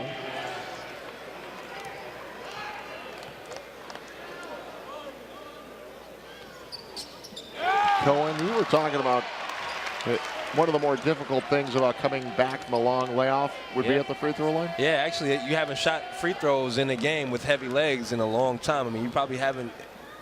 It's tough to mimic this in practice or even in pickup. Sometimes that pressure of the game, like early on when you're trying to get your legs back under you, becomes a burden from the free throw line. Sandy 1 of 2 from the free throw line, so it's a 3-point game. 2:35 to play. And a lot of time on that shot clock when that three went up by Plowden. Small out to Cohen. Cohen trying to find a bucket. Big sweeping layup. Too strong. Fry. And that is going to go off of Plowden. Good hustle by Plowden, but it hit the line. Yeah, good hustle by both teams. Fry with a quality look from the corner.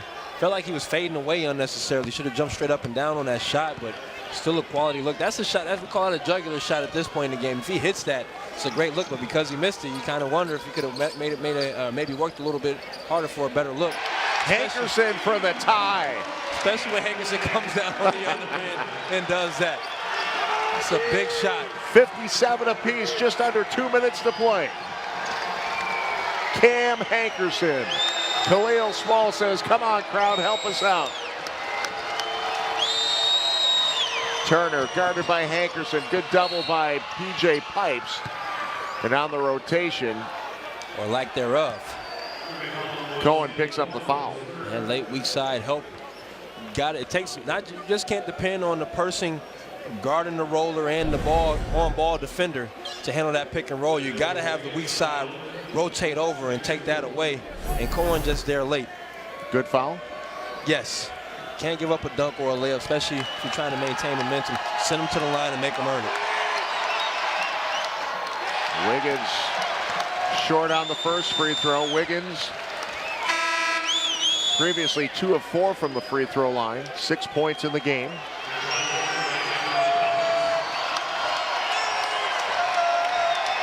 Phoenix players say, we need your help, fans. Crowd coming alive.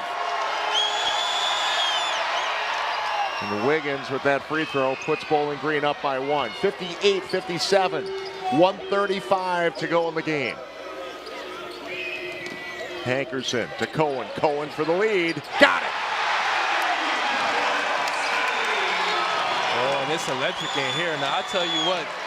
There's a lot of people that was happy to see Sandy Cohen back. And you could feel the energy in the arena. Happy to see this young fella see the ball go in. Now on the other end, will Coach Huger call a timeout and trust his team to go make a play? Green Bay looking for a stop as we reach the 1 minute mark to play in the second half.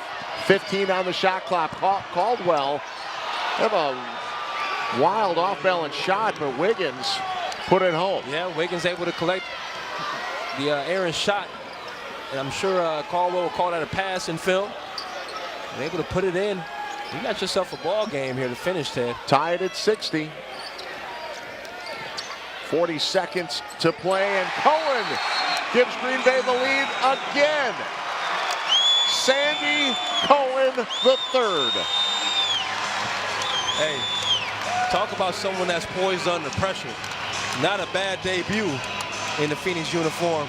Coming down the stretch here for Cohen.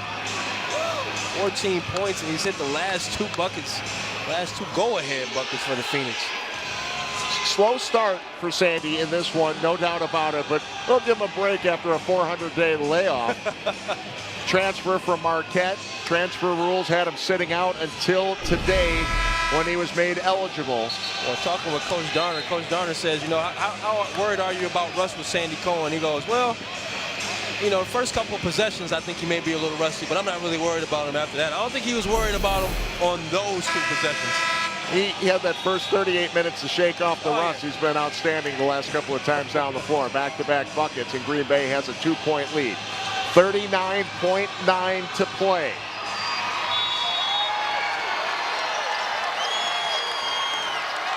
Bowling Green looking for a bucket to tie or take the lead. They've got some outstanding 3-point shooters. Keep an eye on them. Here's your leading scorer for the Falcons, Turner. looking to get to the basket. Rebound Wiggins, and he's fouled. Wiggins will go to the free throw line with a chance to tie. Well, you had 3 or 4 Phoenix around the hoop. Yeah, but Wiggins just proposed. Like you can look at the size difference. He he adds a different element of size on the court that the Phoenix just don't have. So he's able to weak side wedge and come up with that rebound. And again, good foul by Hankerson. Send him to the line, make him earn it. DiMaggio Wiggins, 6'10" junior out of Toledo, Ohio.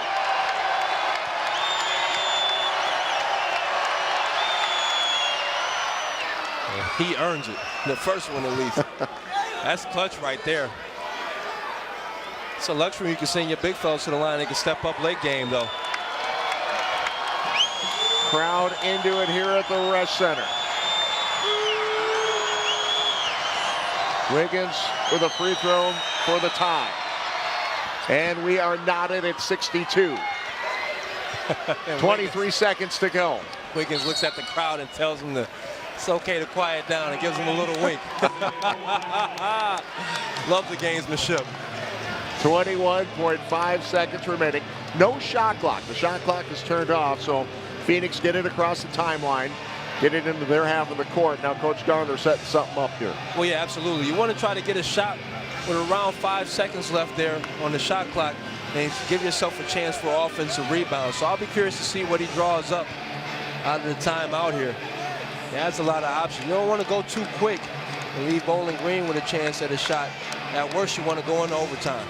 Hasn't been a great shooting performance by anyone this evening. Cohen, 6 of 14. He's got 14 points. Small and Hankerson both 5 of 12. Right. Small has 14 points. Hankerson 11.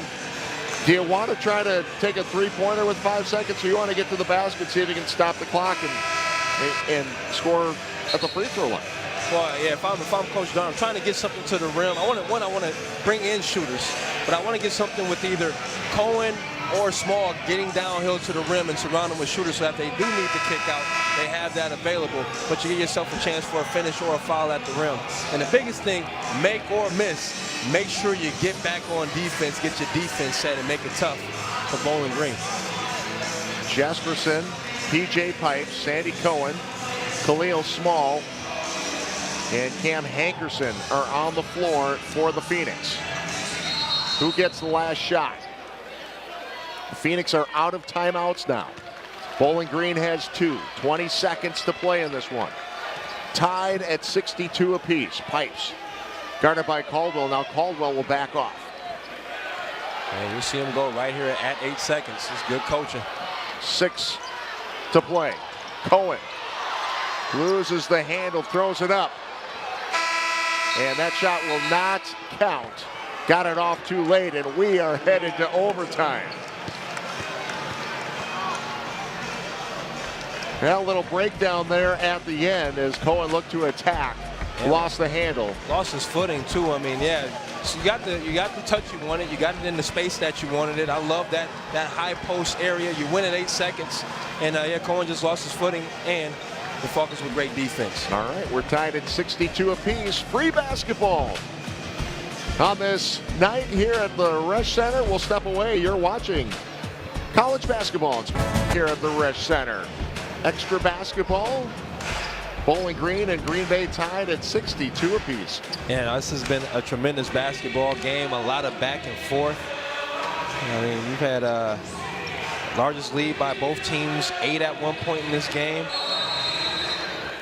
4, well, we're tied now, obviously, but you had 7 lead changes, so a lot of good basketball for those that are watching with us and those in the crowd here. You get a bonus 5. Green Bay in their first overtime game of the season. Bowling Green did beat Lake Erie College on November 20th in overtime, 109-106.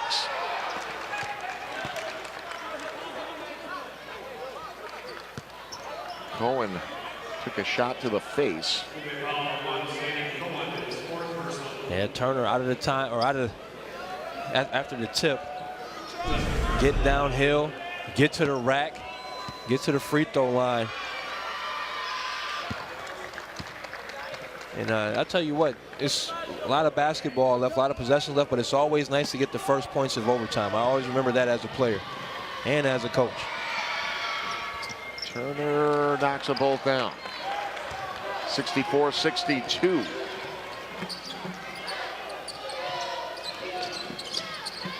Turner's been outstanding tonight. Pipes, the freshman, finds an opening. Tremendous job. That time kept the dribble, curls the screen, gets downhill. And he's played well in his second stint in that second half and in overtime. Knotted at 64. Caldwell working against Pipes. Pipes, a good-looking freshman for the Phoenix. Turner, too easy. Way too easy. Hankerson got caught ball watching, and Turner makes him pay. Turn your head, disrespect my game, I'm going to backdoor cut you. Cohen was rejected. Here's Fry. Jesperson to challenge. Wiggins. And then it went off either Wiggins or Fry, but the Phoenix will get it. Yeah, Fry has been struggling to finish over that length all night in transition. Certainly a missed opportunity by the Falcons there to take a 2-possession lead. Yeah, that would have been a big make.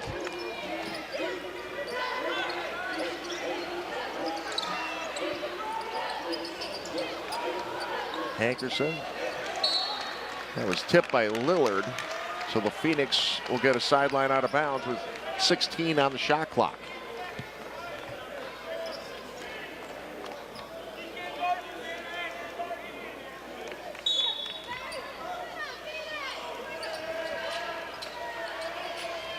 Jesperson threw it away. Lillard. And I don't know what was going on there. If Jesperson was waiting on Khalil Small to release, even if Khalil Small would have released, I don't think he would have gotten that ball. Breakdown in communication. Now the Phoenix in need of a big bucket here. Pipes in and out. Turner has the rebound. Well, that was halfway down. Not able to get it to drop, and Fry smartly pulls it out and runs some clock. And if you're the Phoenix, you still don't have to panic here. So still enough possessions in the game where you don't need to foul, you don't need to panic. Fry got trapped along the sideline and smartly throws it off the leg of Jesperson. 13 seconds on the shot clock. And Bowling Green will take a timeout. 30 seconds to set up this play. 4-point lead for Bowling Green. Well, if you're Green Bay, you got to get a stop here. And again, a lot of time here, 2:54. Yeah, the issue is they haven't been in these situations very much, though, this season. So they did have the close game where they came back and won. But this is kind of, again, overtime. 3 minutes and under here. Yeah, you're down 4. This isn't a necessarily worst spot to be in. You know, you can chip away. If you come up with a stop here, you have to get a quality look on the other end. And Pipes, again, in the corner 3 there, halfway down, just didn't fall for him. Eventually, those will start to fall, but you got to get everybody laser-like focus defensively and get a stop. And if you're Bowling Green, 13 seconds left, what are you getting? And I like that Turner has the ball in his hand. Turner drops it off to Wiggins. Man, it's nice, great use of the pick and roll. Still a 2-possession game. 6-point lead for the Falcons. Small will go to the free throw line.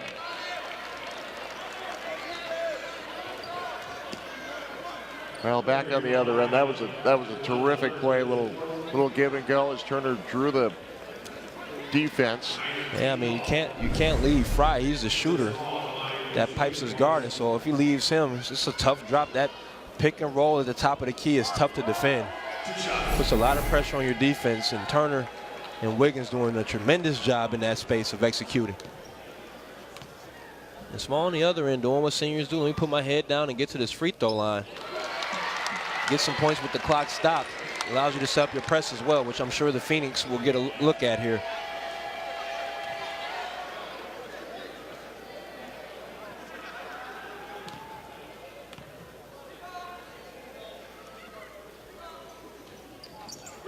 senior 1 of 2, his first miss from the free throw line. 4 of 5 from the line is Small. 5-point game. Bowling Green with the lead. 2:25 to play.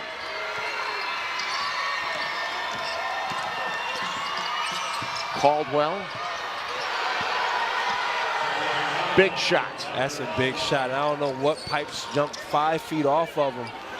That's a big shot by Hankerson, too. A big answer. And Caldwell has 2 threes in that second half. Got to close out to him. Here comes the pressure. We'll try to double team Caldwell. They get it over to Fry. Under 2 to go. Plenty of time left. Just got to stay solid. That's the stop you needed. Pipes. And Pipes stepping up.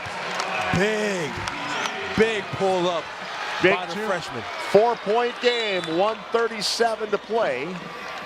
And a quick foul by the Phoenix. And again, you see the inexperience.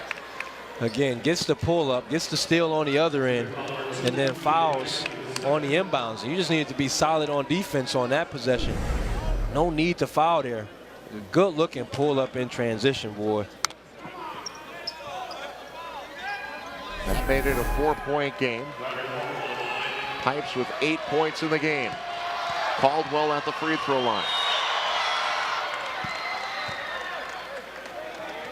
Caldwell's been good at the line.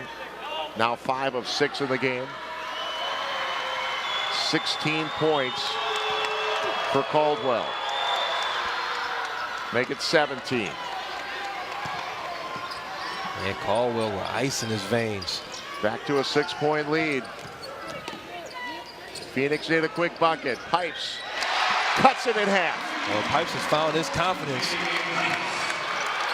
And again, now all you need to do is sit down and get a stop. No need to foul. Just got to stay solid. Bowling Green takes a timeout. They'll have 1 more left in the game. And PJ Pipes may be a freshman, but growing up a lot tonight. Oh my goodness. I mean, he's really elevated this last couple possessions here. The highs and lows. It would have been easy to get him down on himself after he picked up that foul, but staying in the moment. He's ready to shoot, puts that one in, and all of a sudden this game gets a little bit tighter. Pipes with back-to-back buckets now. 3-point game, 75-72, 1:14 to play. Each team has 1 timeout remaining. Possession arrow belongs to the Phoenix.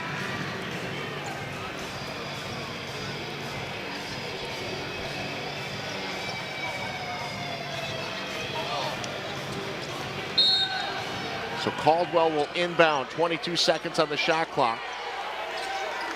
1:10 to play in the game. And an offensive foul. Turner got the elbow up. Nice job by Small. Yeah, Small with the pressure, and Turner trying to create space. Small, again, a senior, very smart ball player, knows the official is standing right in between them, staring at this play, and forces the official to make a call. And he sells it too, but live in action, replay exit looked bad in action. It definitely like that push. 1 minute to play. Phoenix need a 3 to tie. Jesperson was short. Who'd it go off of? And we might be looking at the replay monitor on this one. Yeah, they're going to go to the table on this to get this one right. And everybody that's a Phoenix fan saying is definitely the Phoenix ball. And I just rather them go to the monitor.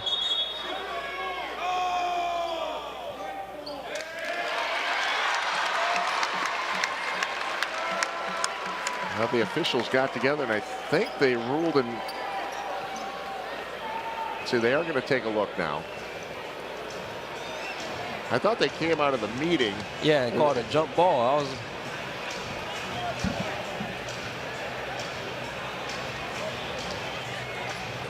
So he said the ruling on the floor was it went off White, went off the Phoenix. Oh, I mean, this is going to be a tough one, even with a replay. You're going to go with the initial call. I mean, it looks like it went. Khalil Small had the momentum going that way, but it looked like it could have. Well, you're an official. What are you calling it? It's tough. I don't know what you call on this one. You might have to go jump ball. Might be jump ball. If that's the case, the Phoenix do have the possession arrow. Yeah. But I think you're right. This very well could be a. It looks like Small hit it towards that way, but it went off of Turner's hand last. I mean, that's as close as it gets. You might have to check for fingernails, Ted. My goodness. The official's job isn't hard enough. We can't even tell on the replay. Look at this. And I tell you what. Look at that. I'm not surprised that in this game that it's come to this.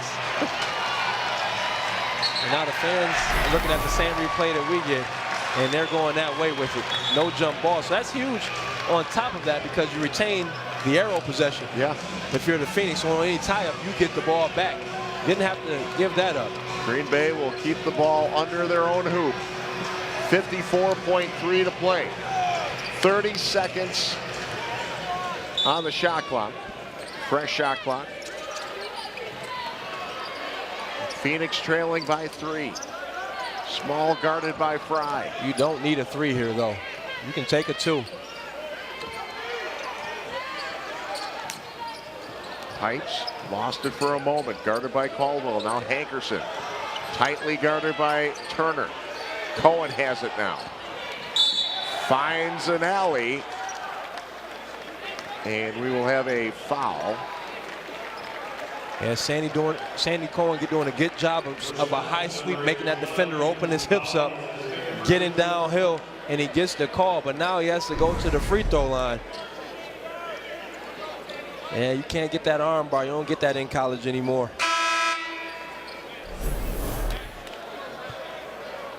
And the foul is on Lillard. And that is going to be his 5th. So Antoine Lillard, the junior out of Cleveland, Ohio, fouls out. Lillard ends the night, his night, with 2 points, 4 rebounds.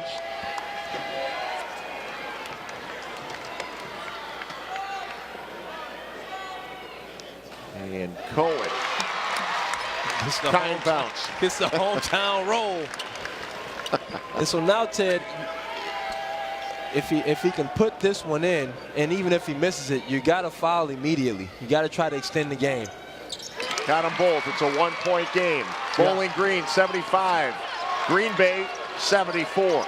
And you'll take the first available trap and try to come up with a steal. About a 3-second difference on the shot clock and the game clock. Now you got to foul. And they foul Matt Fox. Not a bad situation to try to come up with that steal first. Well, they foul a senior. The only senior on the roster.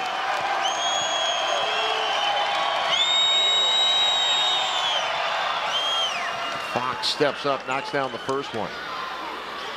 7 of 8 from the free throw line coming into this one on the season for Fox. Cold-blooded at the line.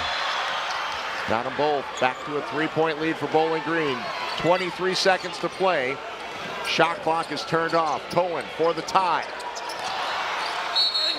And it's so they'll say that Hankerson stepped on the line. Yeah, and that's just, again, game situational awareness.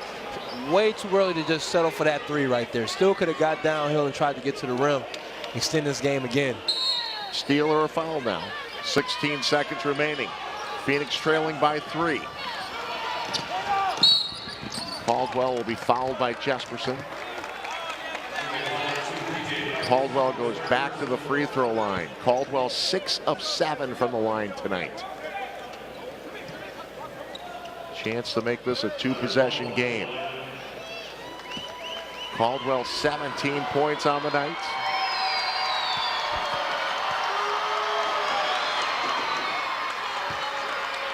Big one. Yeah, that's a big make. Obviously, anytime you can turn it into a 2-possession game under 30 seconds, puts way more pressure on Green Bay. Now, again, I'm still trying to get something quick to the rim here, though. I'm not necessarily. Good on both. 5-point lead for Bowling Green. 13 seconds to go. Still don't need a 3. Pipes inside to Small, and a quick timeout. Final timeout for Green Bay Makes it a one-possession game again, but Bowling Green still up by 3 with 7.9 seconds to play. But by making that 2, you give yourself a chance here, at least to trap the basketball and possibly come up with a steal. That's great poise by PJ. I tell you what, he's really played well down the stretch for this Phoenix team. And I was really excited with Cohen in the lineup. You get so much versatility. You have Hankerson, you have Small, now you have Cohen. But Pipes is really, he's kind of solidified himself in that lineup and in that rotation in that top 6 or 7. Pipes has already had a game in his young career with 8 assists. Yeah. In a game. He's very unselfish, almost to a fault sometimes at the rim. But he definitely can create for others. So I'm sure there'll be some either way. Whatever happens with this game, there'll be some key takeaways for this Phoenix team in the right direction. Pipes 4 assists in this game. 3-point lead. 7.9 seconds to play. Fox to inbound to Caldwell and a quick foul. And that'll stop the clock at 6.6 seconds. And Sandy, let's see, they're going to get Pipes. And Pipes went for, he did the smart thing, knowing that Caldwell would kind of huddle up with the ball. He went for the ball and tried to get the tie up. They said he went through his arms to get to the ball, so he had to call the foul. So Caldwell again.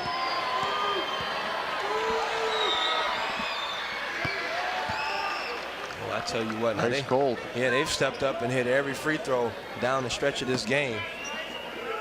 As a team, Bowling Green shooting over 80% from the free throw line. And Caldwell has made 10 free throws in this game. Back to a 5-point game. Pipes misses. Small with the final shot of the game will count it to make it 81-78, a final now. Bowling Green in overtime knocks off Green Bay. Yeah, I mean, great ball game, great effort from both teams. The fact that we're at 81 points and 78 with the way this game started is pretty impressive. But both teams, I mean, this is obviously a big game for both of them. You could tell from the battle that we had to start the game. I mean, it was 14-7 with 8 minutes left in the first half. And both teams finally got into a groove. And I think the Horizon League and the MAC have kind of been put on alert. We've got some talent on both of these teams. Well, it was definitely a tough game, especially early on shooting-wise for both teams. It went to overtime. We'll take a look at some of the highlights from that extra frame. 5 extra minutes here.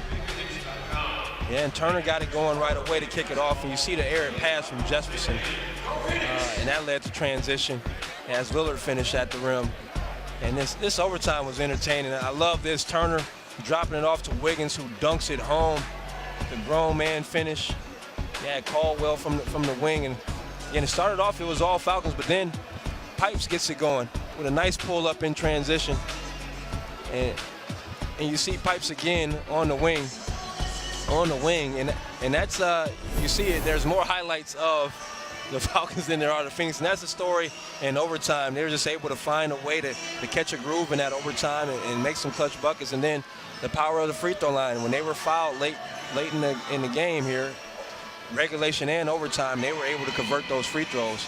And that definitely makes life a lot easier. Yeah, with the win, the Bowling Green moves to 8-4 on the season. The loss drops the Phoenix to 5-7 on the season. As you take a look at some of the final stats in this ball game, this was a very close game. Green Bay had several more shooting opportunities in this one, but I'll tell you what, I think Green Bay, even though they lost this game on the scoreboard, I think they're going to look back at this game and say, you know what, we really grew in this ball game against Bowling Green tonight. Absolutely. I mean, obviously the addition of Sandy Cohen to the lineup adds a lot of versatility and more depth to this roster. Sandy Cohen with 16 points in his Green Bay Phoenix debut, 6 of 16 shooting. Take a look at a couple of his highlights tonight. I mean, you see the length there at 6'6", and you see it here at 10.5 as he goes up and dunks it home, and Pipes with the alley-oop. But Cohen is going to add another dimension offensively and defensively. What you probably won't see in the highlight are a couple of his blocks that he had as well. So, and deflections in the passing lane. So, looking forward to seeing what this Phoenix team has going into the rest of the year here. Yeah, Cohen with 16, as we said, and Khalil Small led the Phoenix with 19 points. It was Caldwell and Turner leading the way for Bowling Green. They each had 21 today, put on a very nice performance on their own. So congratulations to the Falcons from Bowling Green. Well, that's going to wrap it up for us here at the Resch Center. For Cordero Barkley, I'm Ted Stefaniak. Once again, the final score. It is Bowling Green 81-78 in overtime over the Green Bay Phoenix. Our next Phoenix game will be Saturday, December 30th, as the Phoenix will play host to Oakland. The proceeding has been a presentation of Spectrum Sports.